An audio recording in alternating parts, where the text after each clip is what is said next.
যে মেয়েরা বিবাহিত জীবনে কখনোই সুখী হতে পারে না। হ্যালো এভরিওয়ান, আসসালামু আলাইকুম। আশা করি সবাই ভালো আছেন, আমিও ভালো আছি।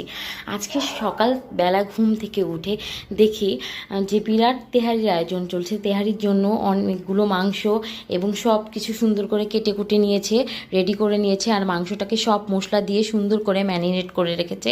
তারপর মাংসটা রান্না করছে আর মাংসটার মধ্যে কিছু মটরশুঁটি দিয়ে দিয়েছে। আসলে আমরা মটরশুঁটি খেতে খুব পছন্দ করি বিরিয়ানি বা তেহারির সাথে। আপনারা কে কে বিরিয়ানি বা তেহারির সাথে মটরশুঁটি খেতে পছন্দ করেন সেটা জানাবেন।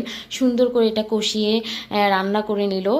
তো মাংসটা প্রায় হয়েই গিয়েছে। মাংসটা হওয়ার পরে আরেকটা চুলায় পোলাও চড়িয়ে দিয়েছে। তো পোলাওটা হলে পোলাও আর মাংসটা একসাথে মিশিয়ে নিবে। তো পোলাওয়ে আমরা পোলাওর মধ্যে কিছু আলু বোখরা সুন্দর করে দিয়ে দিলাম। তো যেটা বলছিলাম আর কি, যে মেয়েরা বিবাহিত জীবনে কখনোই সুখী হতে পারে না।